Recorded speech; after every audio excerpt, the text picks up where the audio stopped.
মানুষ আল্লাহ মালুম, আল্লাহ ভালো জানে। 12টা সামনের ঘড়িতে 12:37 বাজে। আমরা যে কথা বলবো, কার জন্য কথা বলবো, কিভাবে কথা বলবো, একটু চিন্তা করে দেখেন। এই মানুষগুলোর অবস্থা দেখেন।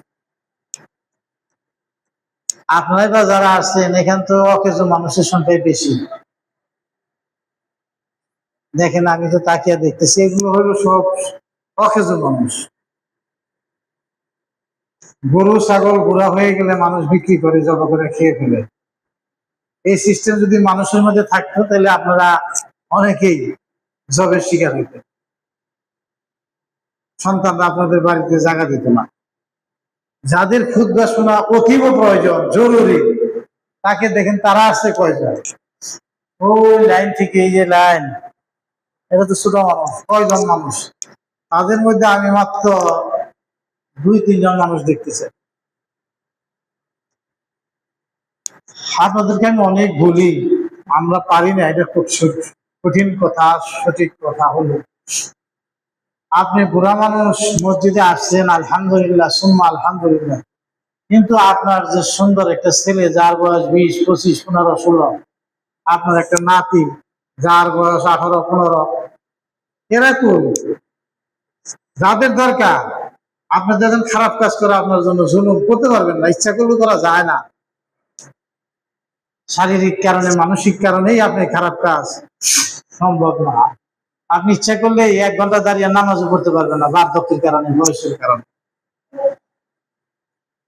এই অকেজো মানুষগুলো যদি আল্লাহর জন্য সতেজ হয়, সক্রিয় হয়, তারপরেও আলহামদুলিল্লাহ আমরা বলতে পারি। কিন্তু আপনারাও তো সক্রিয় হন না।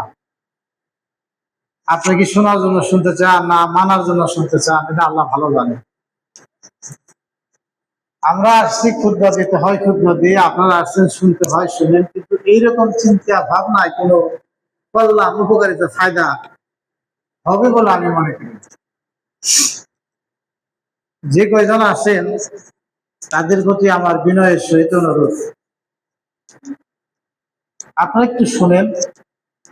আল্লাহ সুবহানাহু ওয়া তাআলা পবিত্র কোরআনের সূরা বাকারার 172 নম্বর আয়াতে বলেন, ইয়া আইয়ুহাল্লাযীনা আমানু, তোমরা যারা নিজেদেরকে মুমিন মনে করো, মুসলিম মনে করো, জান্নাতে যাওয়ার আশা করো, তারা শোনো, কুলু মিন তাইয়্যিবাতি মা রাযাকনাকুম, আমি তোমাদের যে হালাল রিজিক দিয়েছি তা থেকে ভক্ষণ করো।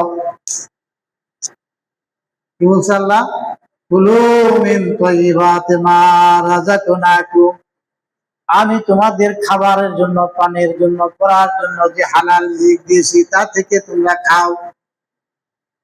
ওয়াশকুরু লিল্লাহ, এবং এই রিজিক পাওয়ার জন্য মহান আল্লাহর কাছে শুকরিয়া আদায় করো।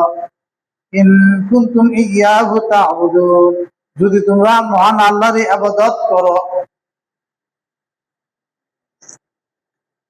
অন্য আয়াতে আল্লাহ বলেন, ইয়া আইয়ুহান নাস, এইখানে আল্লাহ তাআলা ঈমানদারদেরকে ডাক দিয়ে বললেন।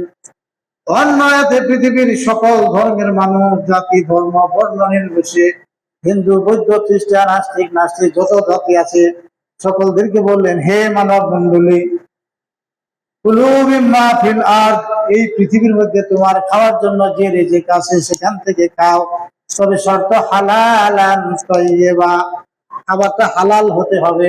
শুধু হালাল হলেই হবে না, সাথে সাথে তাইয়্যিব হতে হবে। ওয়ালা তাত্তাবিউ খুতুওয়াতিশ শাইতান, তোমরা সাবধান থাকো, শয়তানের পদাঙ্ক অনুসরণ করো না। ইন্নাহু লাকুম আদুউম মুবিন, নিশ্চয় শয়তান তোমাদের জন্য সুস্পষ্ট শত্রু, দুশমন। ও আমার ভাই, আল্লাহ তাআলা হালাল খেতে বললেন, হারাম নিষেধ করে দিলেন, হারাম খাওয়া যাবে না।